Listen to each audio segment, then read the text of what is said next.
Well, let's, as he walks away in the Trump Tower, I think there was one miss, and that was right at the beginning. He should have walked down with Melania down the escalator exactly the same way he did in 2016. I noticed that speech ran about 34 minutes, and within the first 10, the mainstream media had already broken away, except for Fox. He was telling his story and doing what Trump does best, just goes out and just wings it.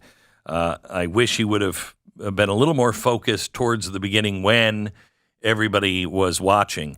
But it was a real embarrassment for our country, the things that he was saying. And I took pages and pages of notes here of it, and we're not going to have time to go over it all, but we're going to move the three of us into the TV studio after this, and we'll record a special Friday episode of Glenn Beck TV, and you'll be able to download that as soon as we're done with it.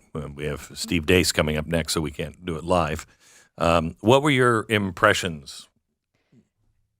I loved the way that he did come out and say, you know, they were coming after me, and he called them a group of fascists, and he was using very strong language at the beginning, but then it felt like he hasn't been on the campaign trail for so long, and he wanted to get back out there, that it felt like everything was just spewing out of his mouth, things that he wished that he could have been saying instead of talking about the trial for the last month. We got all of it in one speech, but this wasn't necessarily the time for that. This was, I am a political prisoner. I thought the first few minutes, maybe the first 5, were very effective because he said things that were powerful, like fascist. I can't talk about this because of a gag order. You know, what's happening in the country between our finances, our economy, and the border. I thought those were all really, really strong. He said this is bigger than my presidency, which is really strong. That was really strong. And several times he said, "It is my honor. It's not pleasant, but it is my honor to do this because somebody has to." Somebody has to. Yeah. Democrats and Bragg released the Kraken. Absolutely did. I saw a couple of Twitter posts, I think one from the Trump campaign, that it took screenshots of every single network and that was covering this. And they said wall to wall, ABC, MSNBC, CNN, CNBC, everyone had this, was at least the first 10 minutes of this. Yeah. Everyone. And it's been complete blackout on him for, years now, since he left office. A complete blackout. Now they're forced to cover it. They're forced to allow the American people to listen to what they did to him. It's a big screw up, in my opinion. Eden Pure is back with their famous Thunderstorm air purifier. It's their top seller air purifier that quickly destroys viruses, odors, mold, and so much more. With thousands of 5-star reviews, you know it works. Any smell will vanish after just a few seconds of the Thunderstorm being plugged in. Odors, litter boxes, trash cans, cigarette smokes, dirty diapers. Wow, I don't want to visit that house. The powerful Thunderstorm sends out O3 molecules that seek out and destroy odors. I have these in my house. They're great. The molecules go behind and under furniture. Nothing can hide from the Thunderstorm. Best of all, no filters to buy over and over again, saving you money. Start enjoying your home again and get several Thunderstorms. Right now, you can save $200 on an Eden Pure Thunderstorm 3-pack for the whole home protection. You get 3 units for under $200. Put one in your basement, bedroom, family room, kitchen, wherever you need the air to be clean. Go to EdenPureDeals.com. EdenPureDeals.com. Use the promo code BECK and save. The one thing that would have made this much more fair is if they would have covered the trial. The one thing I would like to see, if it could ever be done, is to release the video footage that we know was taken in the courtroom. They were watching it. Some of the press watching it in the hallways, but we weren't allowed to see it. What could be more important to the American people? And that is why they didn't do it, because they know if Americans actually pay attention to this and go, well, is anything that he's saying, is that true? And they go and they actually look for the information themselves, they'll be horrified. And they will understand how much trouble the Republic is in. We're running out of time. It goes back to your point of storytelling and why that is so important. Correct. If you were able to sit there and watch it for yourself, you have a completely different view of what this trial would have been. Yeah. But they have the ability to manipulate it and spin it in a way before they present it to you.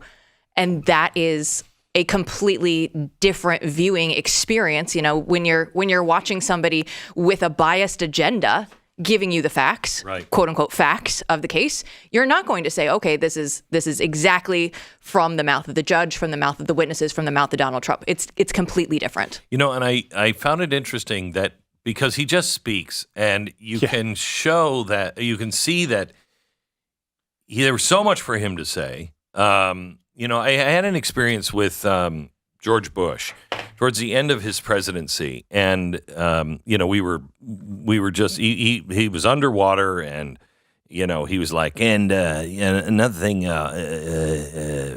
shoes, and you were like, what? Every time he would talk, he was just all over the board, and he said to me, because he was talking in the Oval Office privately, and there were a few of us in there, and I was sitting right next to his chair on the couch.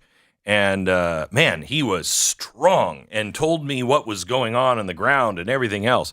And I said, no offense, Mr. President, but this is what the American people need to hear, what you just said. And he gave a couple of caveats that aren't worth getting into now. But the one thing he said was, everything a president says is watched and monitored by intel all over the world. And they interpret my shift of my eyes, the shift of my weight when I say it. He said, there's so many things that I can't say that I'm calculating all the time. Donald Trump never seems to calculate. However, you could see the subtle calculation there. When he was talking about, you know, that very great guy that was just raked over the coals and yada, yada, yada. That was Bob Costello. He said it later, but I think that is, again, him, where is the line on what will get me in trouble? Bob Costello, when they cleared the courtroom, I talked to Alan Dershowitz the very next day. He was sitting in the front row, and he was allowed to see what nobody else saw. They cleared the courtroom. And he berated him because when the judge made a ruling that was an unusual ruling, in fact, Alan Dershowitz said one of the only, I've never heard a ruling like that. It made no sense. He said Bob looked up at the judge and raised his eyebrows like, really? And then he cleared the courtroom and berated him. You will not do that. I think he even might have threatened him with jail if he raises his eyebrows again. This guy is unhinged, just unhinged. And, you know, Donald Trump is going to continue to tell the story as much as he can, but the American people should have seen it themselves.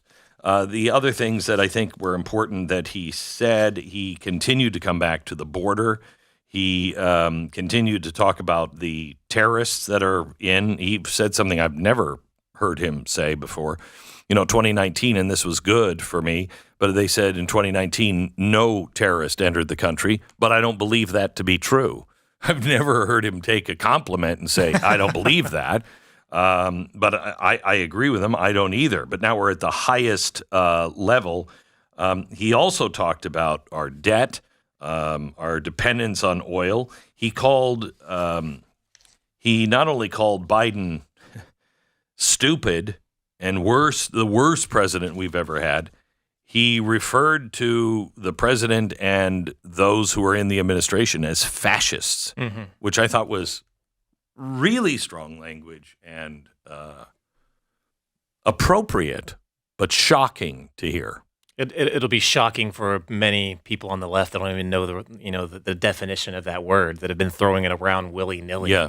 To hear that about themselves. Yeah. I hope there's a little bit of self-reflection. Yeah, there won't be. There won't be. But the definition of a fascist is an authoritarian state that partners with corporations and the media to control. And that's exactly what we're doing. It's exactly what Biden is doing. He is technically 100% accurate on his labeling of this administration fascistic.